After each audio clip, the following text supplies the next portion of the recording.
When I first packed my bags and moved from the United States to Germany 6 years ago, I brought a lot of unspoken assumptions with me. I was a typical American who grew up believing in a very specific version of the world, one where our way of doing things was the default template for success. I remember standing in a grocery store in Berlin during my first week, staring at the cashier who was sitting comfortably in an ergonomic chair while scanning my items. In the United States, we expect cashiers to stand for 8 hours a day, a practice that serves no functional purpose other than to signal to the customer that the worker is sufficiently subservient. But here, the cashier was sitting down, working efficiently, and looking completely relaxed.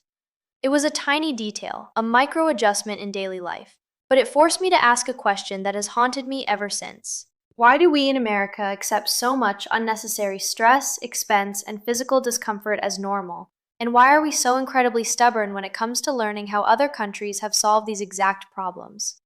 It is a question that goes far beyond cashiers sitting down. It touches on why we pay twice as much for healthcare with worse health outcomes than our peers. It touches on why our cities are built around multi-lane highways that isolate us in traffic rather than fast, reliable public transit. It touches on why we are the only advanced nation without guaranteed paid family leave or mandatory vacation time. Whenever you bring up these issues in American public discourse, the reaction is almost always the same.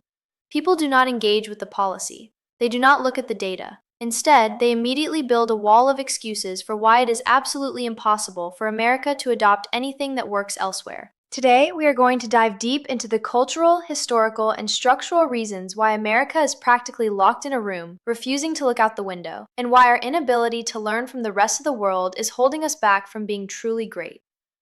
To understand this barrier, we have to travel back to 1831, when a young French aristocrat named Alexis de Tocqueville arrived in the United States.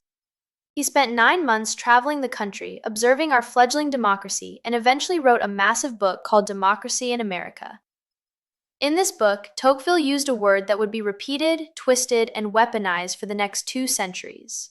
He described the American situation as exceptional. But if you actually read his writings, you will realize he did not use that word to mean superior, better, or morally grander. He used exceptional in the literal, sociological sense. He meant that the United States was an exception to the rules that govern European societies. We were a brand new country with a vast expanse of land, isolated from the constant wars of Europe, populated by Puritans who brought a highly specific, intense work ethic. And we did not have a hereditary aristocracy to tear down. Tocqueville actually pointed out several flaws in this exceptional society, noting that Americans focused almost entirely on purely practical, commercial objects, while relying on other cultures for arts and deeper science. He saw our focus on physical comfort and individual wealth as a potential trap. Yet, as the decades rolled on, and especially during the height of the Cold War, the concept of American exceptionalism underwent a massive psychological transformation. It was lifted out of its historical context and turned into a secular religion. It became the belief that America is fundamentally, inherently superior to every other nation on earth, a city upon a hill chosen by Providence to lead the world. When you raise a child within a belief system that tells them they are already at the peak of human civilization, you accidentally breed a profound systemic arrogance. If you are already the absolute best, then by definition you have nothing to learn from anyone else. Anyone who does things differently must be doing them wrong, or they must be living in a lesser state of freedom. This is the first and most powerful psychological barrier. It turns any attempt to study foreign systems into a perceived insult to our national identity.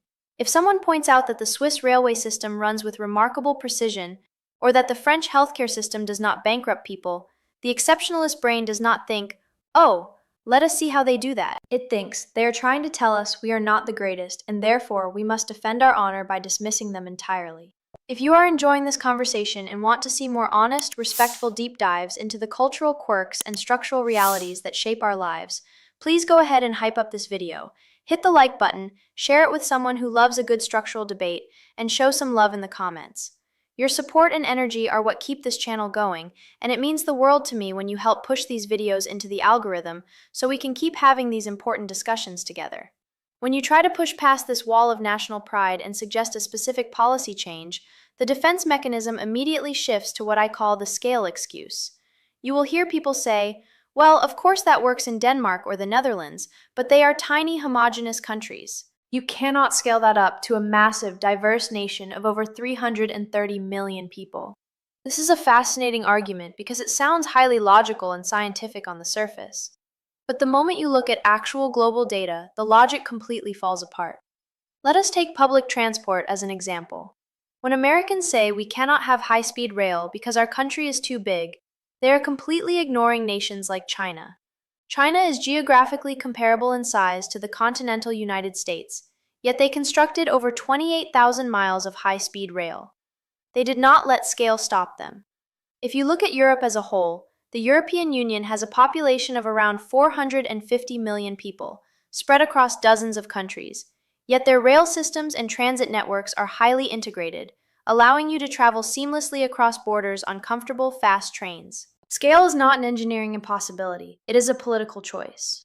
And then there's the diversity argument, which is often used as a polite way of saying we are too multiracial or multicultural to have nice things. The theory behind this excuse is that social democracies in Scandinavia only work because everyone looks the same, shares the same values, and therefore trusts each other enough to pay high taxes. But this argument is completely dismantled when you look at Canada or Switzerland. Canada is one of the most multicultural, diverse, and immigrant-heavy nations in the world, with over 20% of its population born outside the country. Yet, Canadians have a universal, publicly funded healthcare system that is a central point of their national pride. Switzerland has 4 official languages, distinct cultural regions, and a high proportion of foreign residents, yet they have one of the most functional, high-quality public transit and healthcare systems on Earth. The real issue is not that America is too diverse or too big to implement these policies. The issue is that we have weaponized our diversity to prevent social solidarity. For decades, political rhetoric in the United States has focused on dividing people, suggesting that if we fund public housing, universal healthcare, or public transit, our hard-earned tax dollars will go to feed people who do not deserve it. We have linked social programs with racial and cultural anxiety, creating a low-trust society where people would rather suffer under high private insurance premiums than support a system that helps everyone equally. Quick thing before we move to the next structural block on this list of why we stay stuck. The data on this channel shows that over 80% of you watching right now are not subscribed. That means you are showing up for the content, but the algorithm has no reason to show you the next video.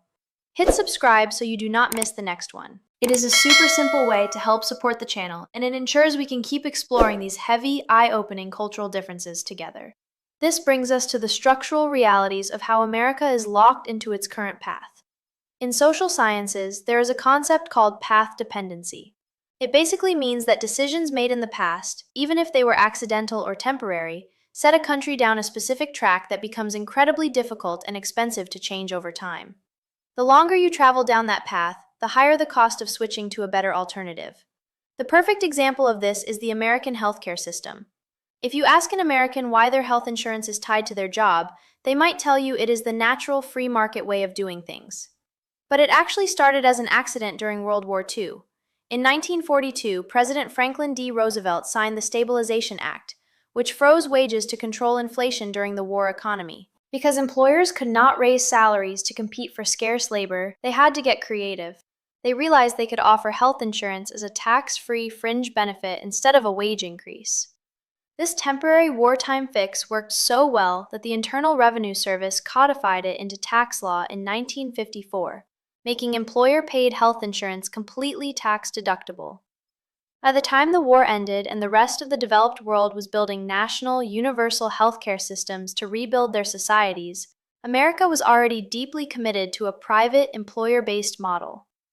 Today, that accidental path has created a multi-trillion-dollar industry. We have massive private insurance companies, pharmaceutical conglomerates, and private hospital networks that profit immensely from the complexity and inefficiency of our current system. These corporations spend hundreds of millions of dollars every year lobbying politicians to ensure that we never implement a universal public option. We are locked in because the financial interest groups at the top have a massive incentive to keep the system exactly as it is, and the average American is left to navigate a labyrinth of deductibles, out-of-pocket maximums, and surprise medical bills that simply do not exist in other developed countries. We see this exact same path dependency in our physical infrastructure. After World War II, while European countries were rebuilding their war-torn cities around walkable centers, tram lines, and train stations, America went in the exact opposite direction.